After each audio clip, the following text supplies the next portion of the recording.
Hey guys, back at it. This is day 197 in my 1 year daily diary challenge. We are getting so close to day 200. It is crazy to think that I have been doing this for that long.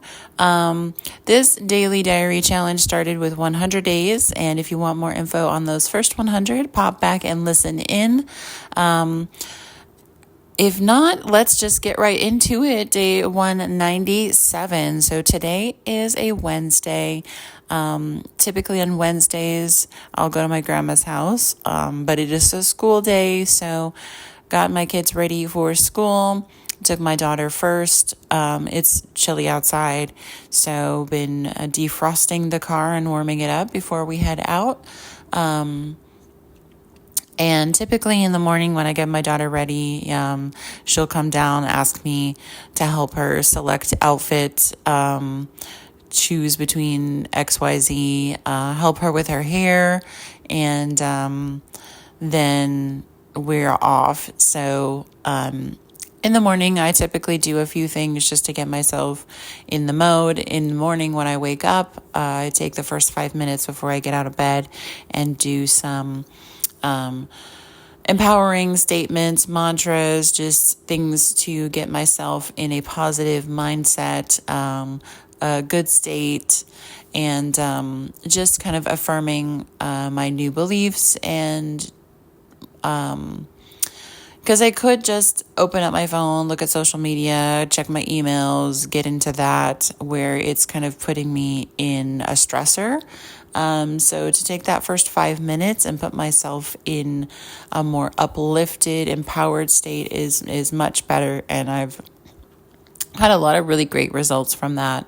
So I usually do that in the morning, and then, we get going. I got my daughter to school, and then I came back, and I've been starting this kettlebell workout routine at home. And so while my son was still a little sleepy before getting him up for school, I did my kettlebell and a little bit of vibration therapy before taking him to school. So I got him going, and then I came home and I did the rest of my routine. So sauna and acupressure mats, then got myself ready to go to my grandmother's house. Wednesdays are typically, like I said, grandmother's house, and I've been helping her clean and clear her house, getting ready for the move to Florida. So this week I went over, and I love to drive that. It's a 45-minute drive. So over that 45 minutes, I, blast my music, I jam out.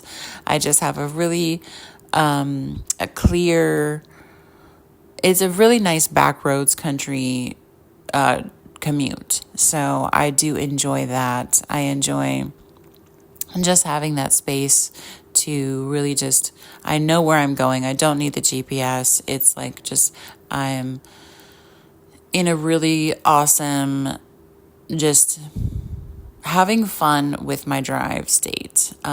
So driving, listening to music, having a great time on my way over there. And when I got there, she was, ready to start lunch. And as we were waiting for lunch to get going, we started working on some stuff in her office, just like moving things that are too heavy for her to move, clearing out things, getting behind things. So my job is just help and motivation. It's not like I'm really doing too much of anything major right now. I'm just going and helping motivate, helping go through stuff, moving things that are heavy, bending and twisting around things that she can't normally bend and twist around. So we did a bit of work in the office space, and then we had lunch and we watched the remaining Good to Be King DVD. It's just all about the Constitution and the Declaration of Independence, and it's not any one party. It's just explaining what is We the People, how everything originated, what the intention was behind it, and how far we've gotten from that intention. So it's actually been kind of crazy, especially the money thing, and how he showed two different bills, and one was a note. If you look at your bills you have now, it's a note. And then there was another one, and it was actually like, oh goodness, I'm going to forget what exactly the name was. It was just like a silver certificate, but it looked like a dollar bill. And that a lot of the paper money we're using now, or even the coins, are counterfeit in a way, because the intention and the origination of the money and how it was supposed to be was silver and gold. And we've gotten very far from that, and we have printed way more money than we actually have silver and gold for. So it was a really interesting deep dive into like all of that kind of stuff as well.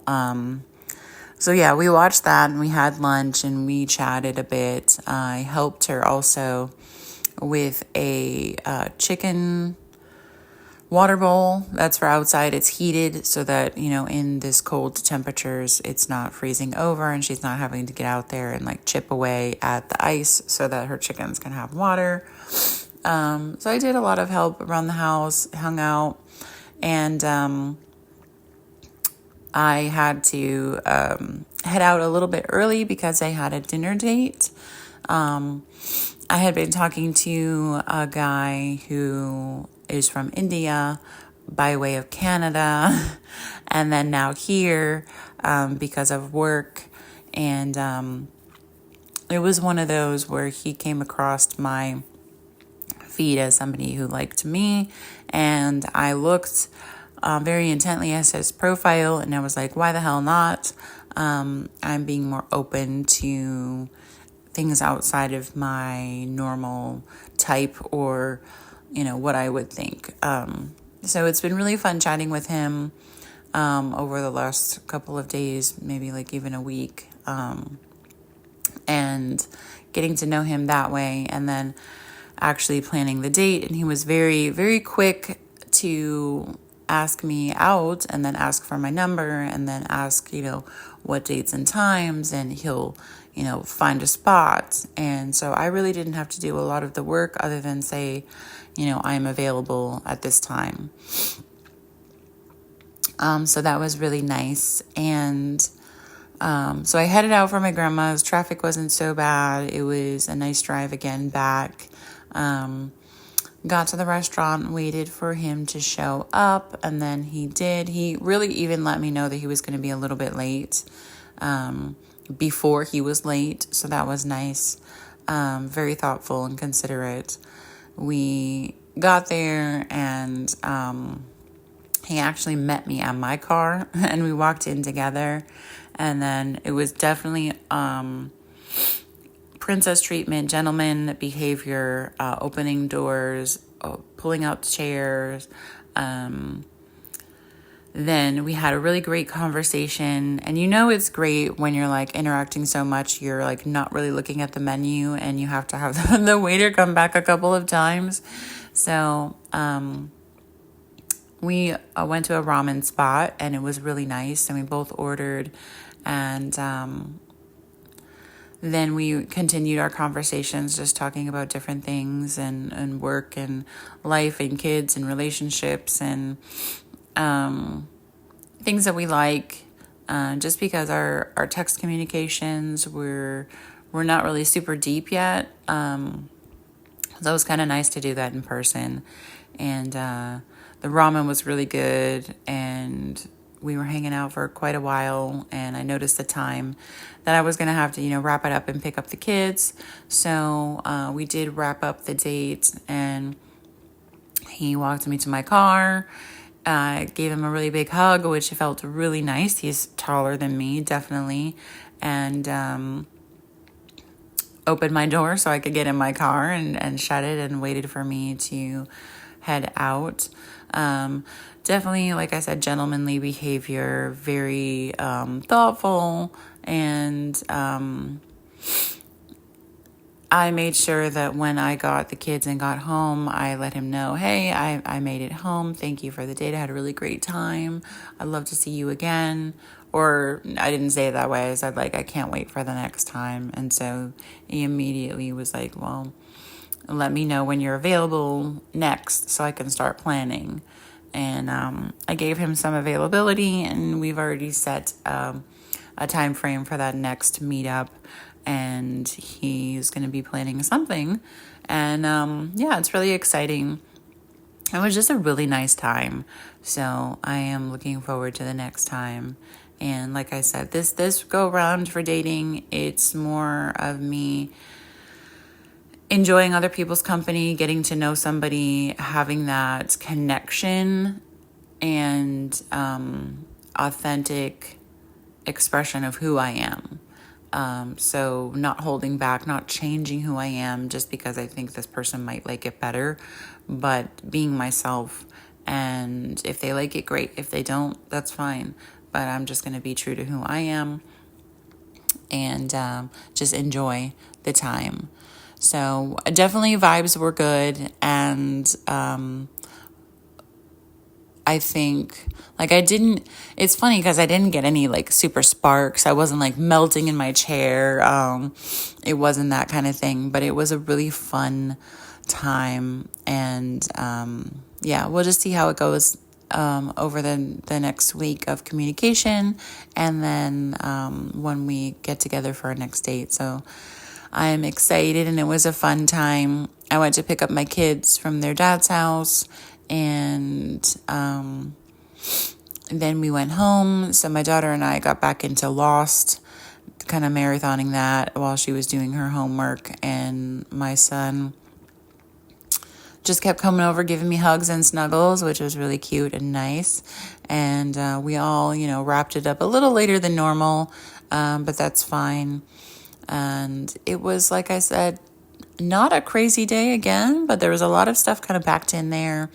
And just a fun time. I really felt great throughout the whole day. I still looking for my car, still trying to figure out that option. But I did book a rental van, Chrysler Pacifica, through Costco Rental, and decided, I wasn't going to go for that big van. I'm just going to see how much fits in that Chrysler Pacifica and with the stow and go seats. Maybe like borrow a bike rack, put the bikes on the back. I'm not quite sure about that yet because